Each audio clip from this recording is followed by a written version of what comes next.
Sir ప్రధానంగా మీరు గతంలో పనిచేసినప్పుడు ఇక్కడ నేను ఎప్పుడు భూమి ఆక్రమణ చేయలేదు, నాకు ఒక్క సెంటు భూమి కూడా నేను ఏం చేయలేదని చెప్పారు.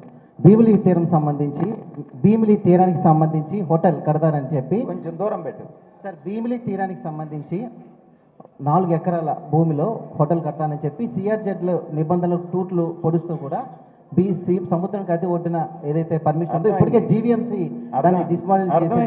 అదొకటి. ఇంకోటి సార్, ప్రధానంగా స్వామీజీకి సంబంధించి 225 కోట్ల భూమిని కేవలం 15 లక్షలకే దారాదత్తం చేయబోయారు. ఆయన ద్వారా ఆ భూమిని మీరు కొట్టేయబోయారు అనేది టీడీపీ నేతలు కానివ్వండి, కూటమి నేతలు కానీ ప్రధాన ఆరోపణ. భూములు కూడా వెనక్కి తీసుకున్నారు. అంటే ఇవన్నీ కళ్ళ ముందు కనిపిస్తున్నాయి కదా, మరి మీరు ఏ విధంగా చెప్పగలుగుతున్నారు సార్? ఒక సంబంధం మీరు ఏ పేపర్ నుంచి? మహా న్యూస్ సార్. మహా న్యూస్ అనేటటువంటి న్యూస్ ఛానల్కి ఒక విలువ లేదు. దానికి ఒక ఎవరు ప్రజలెవ్వరు కూడా దాన్ని ఒక న్యూస్ ఛానల్ కింద పరిగణించరు. ఆ ఛానల్ ఒక బ్లాక్మెయిల్ ఛానల్. అది ఇది రకంగా నేను మాట్లాడుతున్న దానికి ఏమనుకోవద్దు. నేను ఈ సందర్భంగా చెప్తా ఉన్నా. నీ పేరు ఉదయ్. గతంలో కూడా అడిగావు నువ్వు. ఉదయ్, నేను ఒకటి చెప్తా ఉన్నా. భీమిలి తీరంలో ఉన్నటువంటి ల్యాండ్ గవర్నమెంట్దా లేకుంటే నీదా? గవర్నమెంట్దా లేకుంటే నీదా? జవాబు చెప్పు. భీమిలి తీరంలో అది గవర్నమెంట్ ల్యాండా? రేపు నీ మీద నేను డిఫమేషన్ కేసు వేస్తాను. నేను చెప్తున్నా. ఇప్పటి వరకు మీ యొక్క అధినేత వంశీ మీదనే డిఫమేషన్ వేశా. భీమిలి తీరంలో మా యొక్క వియంకులు కొన్నటువంటి ల్యాండు ప్రైవేట్ ల్యాండు. అది కొన్నది భరత్ వాళ్ళ ఫాదర్ దగ్గరే కొన్నటువంటి ఇది. మీ యొక్క ఎంపీ భరత్ ఫాదర్ దగ్గర కొన్నటువంటి ల్యాండ్. మిగతా కొంత ల్యాండ్ ఇంకొక అల్సా కంపెనీ దగ్గర నుంచి కొన్న ల్యాండ్. గవర్నమెంట్ ల్యాండ్ కాదు. మసిపూసి మారేడికాయ చేయాలని ప్రయత్నించొద్దు. నీకు కూడా మీ బాసుకి ఏ లక్షణాలైతే పుణికి పుచ్చుకొని పుట్టాడో నువ్వు కూడా అదే రకంగా తయారవుతా ఉన్నావు. తప్పు.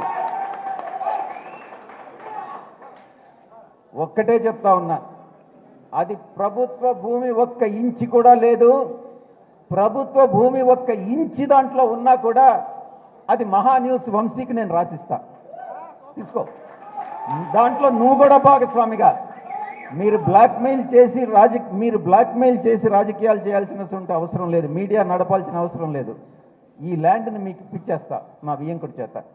1 సెంటు గవర్నమెంట్ భూమి దాంట్లో కానీ ఉంటే మీరే తీసుకోండి. ఇక రెండవ అంశం. ఒక్క నిమిషం. రెండవ అంశం, స్వామివారికి ఆశ్రమానికి ఇవ్వడం, ల్యాండ్ అలాట్ చేయడం జరిగింది. గతంలో 14 సంవత్సరాల చంద్రబాబు నాయుడు పరిపాలనలో ఎంతమంది స్వామీజీలకు అలాట్ చేయలేదు ల్యాండ్? నీకు కావాలంటే నేను వివరాలు ఇస్తా. ఇంతెందుకు? ఆంధ్రజ్యోతికి ల్యాండ్ అలాట్ చేయలేదా? ఆ తర్వాత క్యాన్సిల్ కాలేదా? ఈనాడుకి ల్యాండ్ అలాట్ చేయలేదా? మహా న్యూస్కి ఎలాగో ఇప్పుడు మీరు ఎలాగో అలాట్ చేసుకుంటారనుకోండి, మీ ప్రభుత్వమే కదా. ఈ రకమైనటువంటి మీకొక న్యాయం ఇంకొకరికి ఒక న్యాయం అన్నటువంటిది మీరు విడనాడండి. ప్రతి ఒక్కరిలో ఏదో తప్పు, ఎదుటివాడు మాత్రమే తప్పు చేస్తున్నాడు, మేమంతా కూడా చాలా పుణ్యశీలులము అన్నటువంటి భావన మీలో నుంచి తొలగాలి.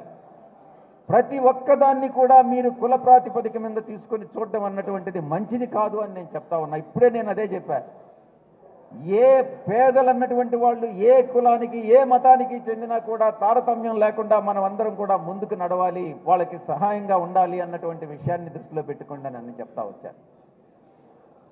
మీలో ఉన్నటువంటి ఆ దురాలోచనను మీరు కానీ తీసేస్తే మీ ఛానల్ బాగుపడుతుంది.